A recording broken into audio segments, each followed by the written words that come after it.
शिशूनां निधनं सुतानां निशम्य घोरं परितप्यमाना।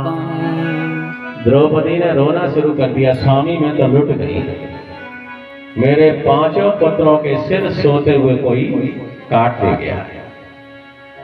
अर्जुन उसी समय आ गए थे। अर्जुन समझ गए कि अश्वत्थामा के सिवाय दूसरा कोई इसका निंदनीय कर्म नहीं करेगा। बस उसी समय क्रोध में कह दिया, द्रौपदी चिंता मत कर। तदा सुचस्ते प्रमजरामि भद्रे यद ब्रह्म दंधो सिर आततायिनः। मैं सुब्रह्म बंधु का सिर काट के ला रहा हूं। क्यों जी? अर्जुन अश्वत्थामा का सिर काट सकते हैं क्या? सीताराम सीताराम सीताराम। अर्जुन अश्वत्थामा का सिर काट सकते हैं क्या? नहीं काट पाएंगे। क्यों? अश्वत्थामा हमारा है। चिरंजीवियों में नंबर आता है, वहीं से प्रारंभ होता है श्लोक। अश्वत्थामा बलदेव्यासो कृपाचार्य विभीषण हनुमान परशुराम सप्ते चिरजीविना। ये 7 चिरंजीव है। तो अश्वत्थामा का सिर नहीं काट सकता है अर्जुन, फिर क्यों ऐसा प्रण कर दिया? ये सोचना है। केवल ये जोश आ गया और जोश में अर्जुन को होश नहीं रहा। व्यक्ति को जब जोश आता है तो बेहोश हो जाता है।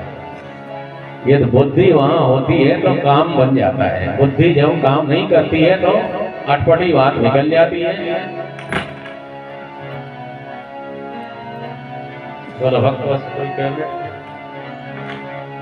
भक्तवत्सल भगवान की जय। जैसे ही बोलो गुरुदेव भगवान की जय, जोश में होश हो बैठे। देखो तभी तो हनुमान जी से गोस्वामी क्या मांग रहे हैं? बुद्धिहीन तनु जान के सुमिरा हूँ पवन कुमार, बल बुद्धि विद्या देहु मोहि हरहु कलेश विकार।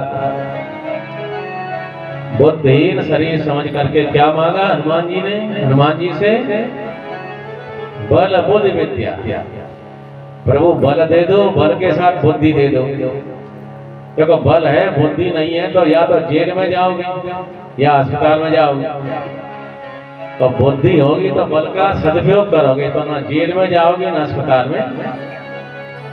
इसलिए बल बुद्धि विद्या, बल के साथ बुद्धि और विद्या भी होना चाहिए, तो हम बुद्धि का बल का उपयोग कर सकेंगे।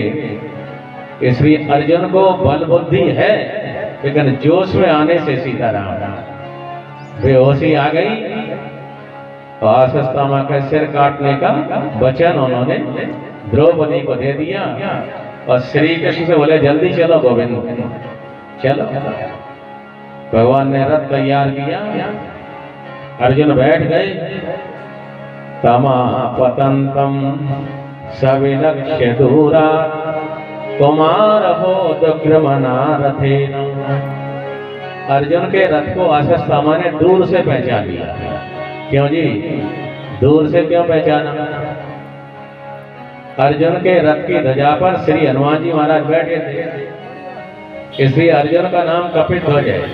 गीता जी में लिखा है, भागवत में भी लिखा है कपिध्वज, जिनकी ध्वजा पे कपिराज बैठे हुए हैं। इसलिए अर्जुन के रथ को अश्वत्थामा ने पहचान लिया कि अर्जुन का रथ आ गया। ये जिस समय द्रौपदी को नंदन बन के पुष्प लेने के लिए भीमसेन जाते हैं, महाभारत में कथा आती है। उस समय आगम में जहाँ रास्ता थी वह हनुमान जी बूढ़े बन के लेट जाते हैं। भीमसेन गए, ए बंदर पूंछ को हटा ले। श्री हनुमान जी बोले भैया बुढ़ापा आ गया, पूंछ मेरे से हटाई नहीं जा रही है, आप ही हटा दो। भीमसेन ने पूरी ताकत लगाई, पूंछ बस से मस न हुई। समझ गए ये तो कोई विशेष शक्ति है। परिक्रमा करके प्रणाम किया, परिचय पूछा। हनुमान जी ने कहा, हम तुम्हारे बड़े भाई पवन नंदन हनुमान हैं। भीमसेन हृदय से लिपट जाते हैं, भैया बहुत दिनों से सोच रहा था कि आपका दर्शन हो जाए, आज आपका दर्शन हो गया। भीमसेन कौरव तुम्हें परेशान कर रहे हैं, मेरी इच्छा हो रही है कि मैं सबको समाप्त कर दूं। कहा, भैया ऐसा मत करो। बोले, क्यों? आप रावण का वध कर सकते थे। बोले, कर सकता था। कुंभकर्ण का वध बोले कर सकता था। मेघनाथ का वध कर सकता था, तो क्यों नहीं किया आपने? तो कहा, ब्रह्मा जी ने रावण की मृत्यु मनुष्य के हाथ से लिखी थी और मैं बानर था, मेरे प्रभु की महिमा चली जाती, इसलिए मैंने रावण का वध नहीं किया, कुंभकर्ण का वध नहीं किया, मेघनाथ का वध नहीं किया। ऐसे ही महाभारत का श्रेय श्री कृष्ण भगवान अर्जुन भैया को देना चाहते हैं। नहीं, हमारे वंश में कम नहीं था। बब्रुवान ही ऐसा था जो अर्जुन का बेटा था, एक ही बाण में पूरे दल का संहार कर सकता था। कि बब्रुवान आया, को बढ़ेगा ये पिता। उस समय श्री कृष्ण भगवान से पूछा, ज्यादा हो गया, मैं युद्ध करना चाहता हूँ। बोले, क्या है तुम्हारी विशेषता? बोलो, भक्तवत्सल भगवान की जय। क्या है विशेषता? मैं एक बाण छोड़ रहा हूँ, उस बाण में से छींटे गिरेंगे और जिसके शरीर पे छींटा आ जाएगा, एक ही बाण से मृत्यु हो जाएगा। बाण जब छोड़ा था तो केवल 5 पांडव और श्री कृष्ण बचे, सब पे छींटा आ गया। भगवान समझ गए कि ये बब्रुवान एक ही बाण में दोनों दलों का संहार कर देगा। तब उस समय भगवान ने उसका सिर मांग लिया था। फिर कहा, प्रभु सिर तो मैं दे रहा हूं, लेकिन महाभारत को देखना चाहता हूं। तो 6 पे रख दिया था।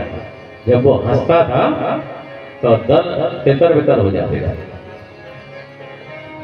भगवान ने कह दिया था, कलयुग में तुम्हारी पूजा होगी, तो वही खाटू श्याम नाम से पूजे जा रहे हैं। तो खाटू श्याम है, सिर ही है, बब्रुवान का सिर है। भगवान ने वचन दिया था, आज खाटू श्याम की बड़ी पूजा हो रही है। भीड़ का कारोबार नहीं है, लोगों की श्रद्धा वृंदावन अयोध्या और तीर्थों से हट करके खाटू श्याम की तरफ चली जा रही है। वचन था भगवान ने, तो कह दिया भीमसेन ने, ऐसे ही श्रेय अर्जुन को देना चाहते हैं। तो हम लोग सब शक्तिहीन बने बैठे हैं, शक्ति कम नहीं है। द्रौपदी आंख उठ जाए तो दोनों दलों का संहार कर देगी 1 मिनट में। और मैं चाहूं, अर्जुन चाहे, तो केवल भगवान अर्जुन को श्रेय देंगे। इसलिए हम लोग सब शांत रूप में उस वेदना को सह रहे हैं।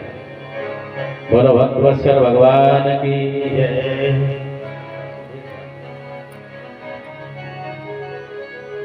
ऐसे जब कह दिया, बस उसी समय अस्त्रम ब्रह्म शिरोमेन आत्म प्राणम दुजात्मजः। अर्जुन के रथ को देखकर अश्वत्थामा ने प्राणों की सुरक्षा के लिए ब्रह्मास्त्र छोड़ दिया। ब्रह्मास्त्र जैसे अर्जुन की तरफ आया, अर्जुन कांपने लगे। कृष्ण कृष्ण महाभाग भक्तानां भयंकर, हे श्री कृष्ण बचाओ, हे श्री कृष्ण बचाओ।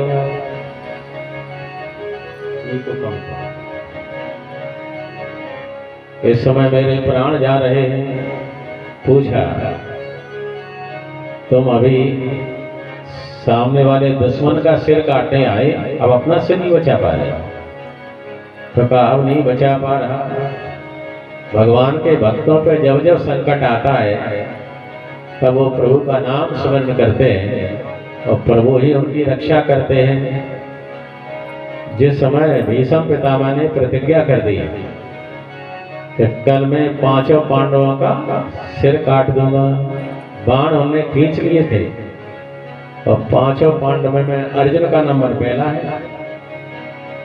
कौरव दल में तो तालियां बज गई, लेकिन पांडव दल में खलबली मच गई। लेकिन अर्जुन चद्दर ताने हुए सो रहे। भगवान श्री कृष्ण को पता लगा तो श्री कृष्ण भगवान अर्जुन के सेनागार में गए। अर्जुन चद्दर ताने सो रहा था। फोन पे आवाज लगाते अर्जुन खड़ा हो गया, हाथ जोड़कर कहा, गोविंद रात्रि में कैसे परेशान हो? तुम्हें भीष्म पितामह की प्रतिज्ञा का पता नहीं है? बोले पता है। अच्छा, फिर नींद कैसे आ गई तुम्हें? उनकी प्रतिज्ञा तो असफल हो नहीं सकती है। अर्जुन ने क्या कहा, प्रभु जिसकी रक्षा में आप जाग रहे हो, भला वो सोए नहीं तो क्या करे? अच्छा हाँ, मेरे भरोसे सो गए तो सो जाओ। भगवान ने अर्जुन को तो सलाह दिया, लेकिन श्री कृष्ण प्रभु को नींद नहीं आई और 3 बजे द्रौपदी के शिविर की कुंडी खटखटाई। द्रौपदी को जा पुकारा श्याम ने, चुपके से आवाज दी सोवा धाम ने। जगो बहन द्रौपदी सुबह हो गया, तेरे बिन जीतना भी मुश्किल हो गया। द्रौपदी ने कहा, गोविंद अभी समय नहीं हुआ है कि और दिन का नहीं हुआ होगा, आज का हो गया है। आज कोई विशेष बात है? हाँ, भीष्म पितामह ने प्रतिज्ञा की है, वो पांडवों का वध करेंगे और पांडवों में अर्जुन का नंबर पहला है। एक भी तुम्हारा पति मर गया तो तुम विधवा हो जाओगी, फिर किसी महापुरुष का दर्शन नहीं कर सकती हो। इसलिए अभी महापुरुषों का आशीर्वाद ले लो। चलो। द्रौपदी स्नान करके भेंट सामग्री लेके चल पड़ी और भगवान कह रहे हैं, तुम्हारी चप्पल आवाज कर रही है, चप्पल उतारो। द्रौपदी बोली, मैं कैसे उतारूं, मेरे तो हाथ भेंट सामग्री से घिरे हैं। भगवान बोले, उतारो तो। द्रौपदी ने जैसे ही चप्पल उतारी, भगवान श्री कृष्ण ने उठा के पीतांबर में लपेट के कांख में लगा लिया। उधर भगवान लिए जा रहे हैं और कह रहे हैं कि भीष्म पितामह से आशीर्वाद पहला लो। वो तपस्वी है, प्रणाम करना तो चूड़ी बजा देना और पूछने पर भी मेरा पता ठिकाना मत बता। ठीक। द्रौपदी को ले गए मनमोहन वहां, भीष्म बाबा का डेरा था जहां। प्रातः की सुंदर बेला में बाबा की लगी समाधि थी। हर चरणों में लीन हुआ उस गमना कोई उपाधि थी। हर चरणों में लीन हुआ उस गमना कोई उपाधि थी। द्रौपदी ने जाकर सिर टेका चरणों में वीर पितामह के। चरणों में वीर पितामह के। चरणों में कौन झुका देखा भीष्म बाबा एकदम चौबे। देखा एक सधवा नारी है, चरणों में शीश झुकाती है। जिसके जन्म सारी कारण सर्वापन को दर्शाती है। आशीर्वाद मुख से निकला सौभाग्यवती हो मेरी बेटी। तेरे इन हाथों की मेहंदी का लगन छूटे बेटी। जब तक नव में चंदा सूरज अवनी पर गंगा धार बहे। आशीर्वाद मेरा बेटी तेरा ये अचल सुहाग रहे। द्रौपदी के वचनों को सुनकर द्रौपदी ने क्या कहा, बाबा आशीर्वाद जब से सुना द्रौपदी बोल उठी, बाबा कल और आज कुछ और कहा, तुम सतवादी कहलाते हो। कल और आज कुछ और कहा, तुम सतवादी कहलाते हो। मेरे उन पांचों पतियों से यदि एक भी मारा जाएगा, मेरे उन पांचों पतियों से यदि एक भी मारा जाएगा, आशीर्वाद तेरा बाबा झूठा ही जाना जाएगा, आशीर्वाद तेरा बाबा झूठा ही जाना जाएगा। द्रौपद के वचनों को सुनकर हाथों से माला छूट पड़ी, हर चरणों से अलग हुआ चित चोर समाधि टूट पड़ी। बाबा क्या कहते अलग हुआ चित चोर समाधि टूट पड़ी। बेटी तेरे वचनों का अब उत्तर पीछे दे पाऊंगा, उत्तर पीछे दे पाऊंगा, तेरे सुहाग का निर्णय भी अब पीछे ही कर पाऊंगा, तेरे सुहाग का निर्णय भी अब पीछे ही कर पाऊंगा। बेटी ये बता, माँ बाप का निर्णय तो बाद में करूंगा, तेरा गुरु कहाँ? द्रौपदी ने पीछे देखा, द्रौपदी ने जब पीछे देखा, द्रौपदी पीछे देखने लगी और भगवान ऐसे कहने लगे बता मत दे। बाबा समझ गए, बेटी आ रहा हूं। बाबा ने तब आकर देखा, ड्योढ़ी पे डटा निराला है, ड्योढ़ी पर डटा निराला है, नांबर का घूंघट काढ़े वहाँ खड़ा बांसुरी वाला है, पीतांबर का घूंघट काढ़े वहाँ खड़ा बांसुरी वाला है। जैसे ही भीष्म पितामह जाते हैं, भगवान ने प्रणाम किया, बाबा महारानी द्रौपदी को तो अखंड सौभाग्य का आशीर्वाद दिया, इस दासी को भी आशीर्वाद दे। भीष्म पितामह ने कहा दासी महारानी थोड़ी खड़ी तो हो जाओ। भगवान खड़े नहीं हो रहे। भीष्म पितामह ने जैसे ही पीताम्बर को पकड़ के खींचा तो पीताम्बर में झटका लगते ही आंख में से चप्पल टपक गई। बस भीष्म पितामह ने चप्पलों को नेत्रों से लगाया और कहा द्रौपदी से, अब जाओ बेटी द्रुपद सुता, निश्चय ही विजय तुम्हारी है, निश्चय ही विजय तुम्हारी है। पतियों का पालन माता हो जब रक्षक कृष्ण मुरारी, पतियों का पालन माता हो जब रक्षक कृष्ण मुरारी।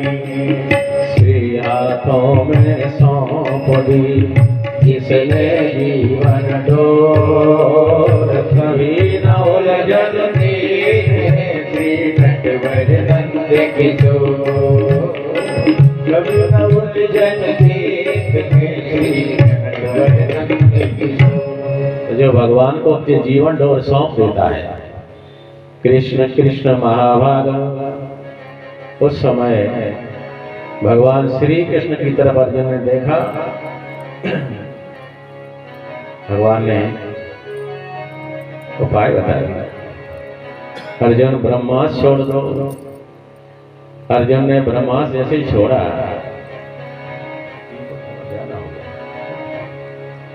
उसी समय